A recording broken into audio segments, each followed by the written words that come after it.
Hello and welcome to another CS200 mini lecture. Today we're going to talk about inheritance, which is chapter 12. Specifically, we're going to talk about the first part, chapters 12.1 through 12.3. Let's get started. So what we have is inheritance. And inheritance makes use of derived classes. And what we mean by that is illustrated here in this first participation activity.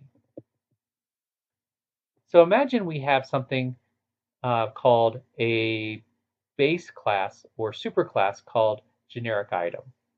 Generic item has two field members, item name and item quantity, which store, as we would guess, item name and item quantity. So in this context, we might be taking inventory in a supermarket or doing some kind of activity in which we need to track an item's name and quantity. There's three different methods, one called set name, another called set quantity, and then the ability to print out that item, which is probably something like a get. So the important thing here is to realize we have two field members and three methods. So one way in which we want to create a derived class is we call it an independent class. So what the independent class does is it takes and makes a copy of the field members as well as the methods, as well as add some additional ones. So as we know with produce, it expires, right? It's got a shelf life that is only finite. So we would have an expiration date that we'd need to add as a field member that would apply to the produce item but not to the generic item. Likewise, we need to have ability to get and set that expiration date. So we see here that we've copied from our base class, and then we've added a couple of different, we've added one more field member as well as two more methods. So this is what we consider an independent class. The reason why we call it an independent class is because we can get to all the information here inside of produce item without really having to go to generic item. Another way to do this is what we call a derived class. Then a derived class, we just look at the difference or the delta between what we need, right? So what's here on the right with produce item and what's on the left with produce item has the same number of field members as well as the same number of methods. The only difference is where it's stored.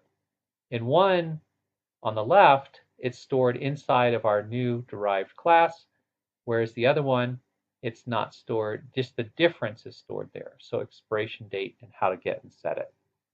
Two different ways to address a single issue. Now we'll look at why this matters a little bit later on. There's a couple of definitions we need to look at. A derived class or subclass, again, these are two ways of calling the same item, are classes that are derived from another class. So this would be produce item both on the left and on the right. The base class is that generic item, which is the center class, right? That's what we started with. And that's also called a superclass. So you may see it called base class and derived class, and you may see it called subclass and superclass. Inheritance is the properties that are kind of copied or moved from one class, the base class, to the subsequent derived classes. Now extends is a keyword we need to be familiar with. So that a derived class, this is kind of how we tie the new class that we're creating back to a specific base class. So we need to use the extends keyword. And how is that used? Well, one way is to do it like we see here. So we say public class and then the name of our class, extends, and then the name of our base class. So this is how we would tie these two together. So again, you can see here we might have a miscellaneous item, which would be our base class, and then a perishable item, which would be our subclass or derived class. And of course, that would have, for example, an expiration date that would need to be part of a perishable item, but not as a miscellaneous item. For example, if we had a supermarket and we were selling, a head of lettuce or some apples, those would expire. But perhaps if we were selling something else that didn't expire, we wouldn't need to have those fields or they wouldn't make much sense. So here's kind of an idea of how things work. Notice the arrows. And one way we need to do it is public and private. Okay. So private in our generic item, which is our base class, can present some problems. And the problems are outside of the class. Remember what the rule is. These field members, if they're marked private, only are visible within that class. And right now we're creating a separate derived class. So the question is, will we have access to them in the second class? And let's take a look at an example. So business and restaurant. Okay, so business is our base class, and restaurant is the derived class. So let's go to BlueJ. Here we have a public class called business, and we have a couple of different field members, name and address, and then we have a couple of methods. One, print, which I'm skipping over the details, and the other is get description. Okay, so notice that the field members are marked private here, and when I compile it, it compiles fine. Now I have another class called restaurant. Remember, this one is extending business. So that means that business is our base class or our superclass, and restaurant is the derived class or the subclass. Okay, so here we also have one called rating, because not all businesses get ratings, but restaurants do, according to the kind of the context of our problem here. So you notice here we display the restaurant and we're just basically setting some variable names, but we get an error here, right? And the error says address has private access in business. When we go back to business, we can see that name cannot be accessed. So what we need to do, because remember, this is in a separate class than this. Restaurant and business are in separate classes. So restaurant can't see name and address. However, if we want to, we can set them in the same project. And if you think about BlueJ, with BlueJ, a project, the scope of a project is what we have here. So all of the things we see in this window are part of the same project. And if we change this from private to protected, it should be visible to everything else in the same project. Okay, so now if we compile this, we don't get any problems. And when we compile this, it says we have private access in business. So we go back here and we see it doesn't. Close this out, compile it, close it. Okay, so now it compiles fine. So one thing we can do is we can do it, we're inheriting a portion of this. So here's where, like our main, where we actually implement this. So we can compile this, okay? So again, we would have an error if this was marked as private in the business class, or rating was marked as, see, we still have an error here. And the reason is because we have a private field member variable in the restaurant class. Let's take a look. In restaurant, sure enough, right here, this should be protected. And now it compiles fine.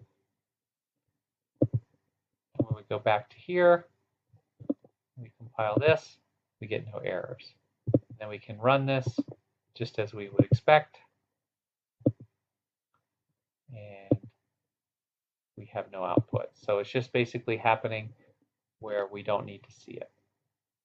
But how we get around this problem is by using the protected keyword. And I might have jumped ahead here. So again, this is another example where we can try to implement looking at the types of variables. So this refers to variables access. Okay. So again, I've jumped ahead in the previous chapter with the example, but you can see here we have private, and if we try to implement with private, we get an error saying it can't find it because it's private. And of course, changing it to protected affects it in a positive way. So again, everything that has the protected can be accessed. So think about these two blue boxes as separate classes with separate boxes, if you will, in BlueJ. So the protected one can be accessed down here, but the private one cannot. And again, with our example of access, we got an error here with rating because this cannot be accessed by a separate class, which is this inheritance access EX. So we'd have to go back to restaurant and change that private here to protected. So protected is in between public and private. Protected is only has field members and also methods that can only be accessed from the same project. So again, here's a nice table that sums it up. So we have private, protected, and public.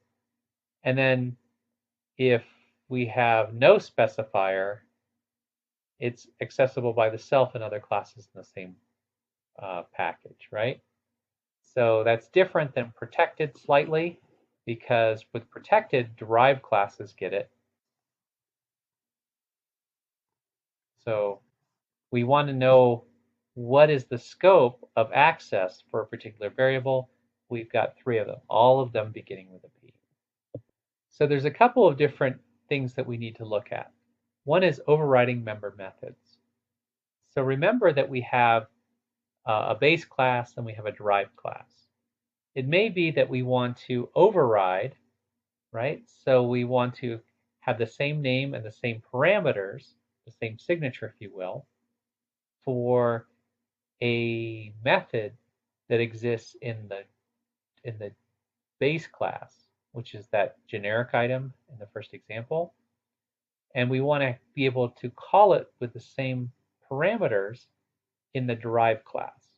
So we would override it. Okay, so we do the @ override as the way to do this. And we'll see an example of that in just a second.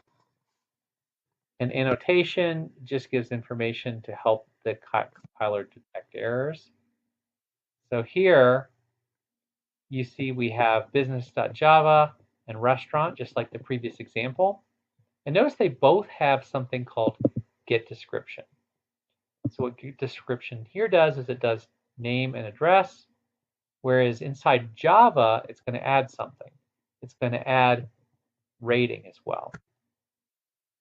So we have this overriding example, which is essentially where we're calling these. So this is where our main exists. So we're going to call and set these, we use these setters to set information. Okay, so how do we know, especially in a situation like this, it may be we are here in restaurant.java, which is our public class restaurant, and we might want to use the get description we've got local, or in some cases we want to use the one that's in our base class. So how would we do that? Well, one way is to use the keyword called super. So super allows us to call the parents' classes methods or constructors. Remember the initial example we saw where we had an independent class and then we had a derived class? And remember we saw only the differences in that derived class?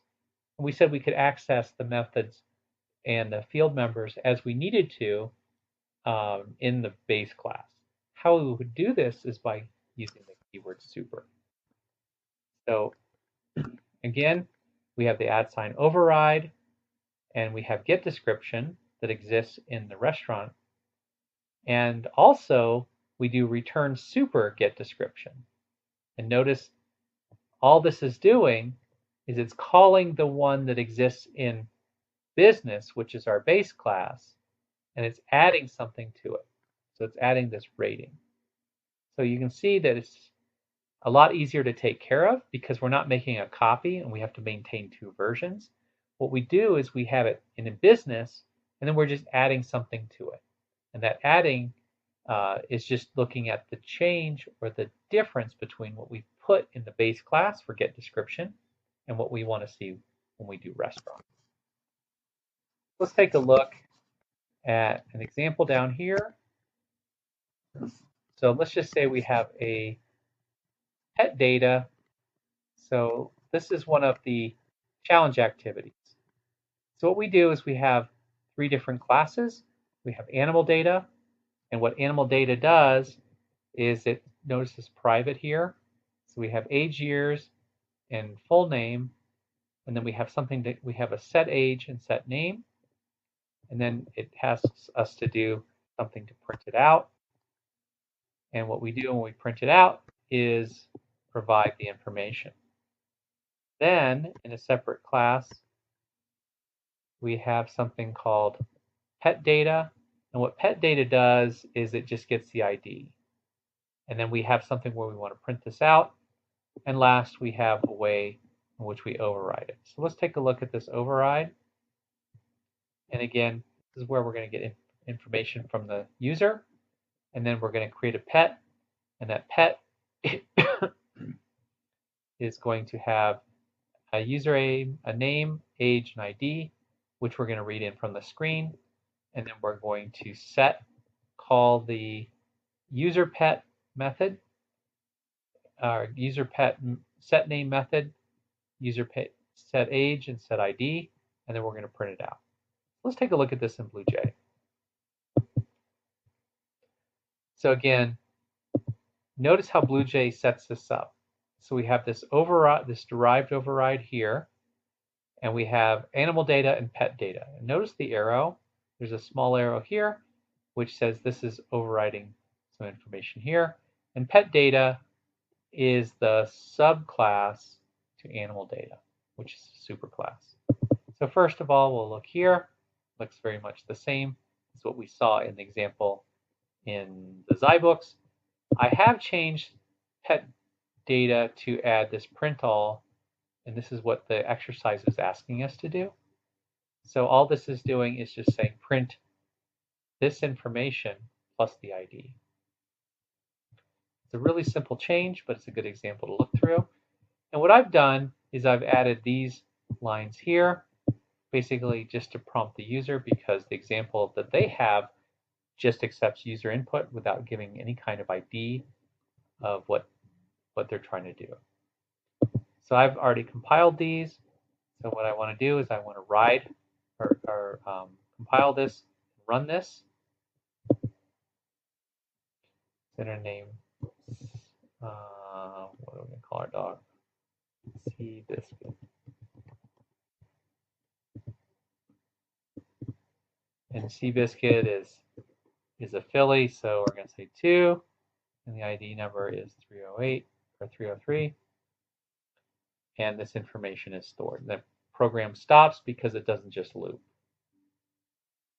But you can see here, we're able to override certain things, and we're able to print out the information.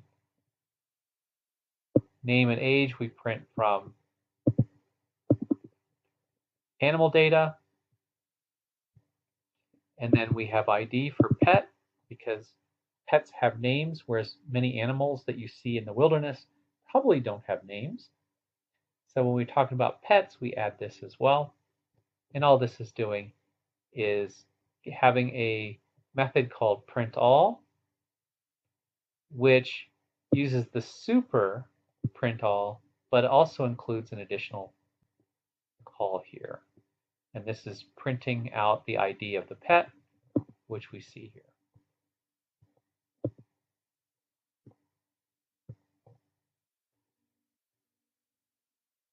So that takes us to the end of chapter 12.3. And again, just to review, we have introduced base classes as well as two different types of derived classes. We've talked about accessibility and how the protected is kind of a hybrid between private and public in terms of access. And then we've looked at how these work together and how we can override a specific method and have it go back to the base class or the superclass, and then we can just add on some incremental information that we want to do something with.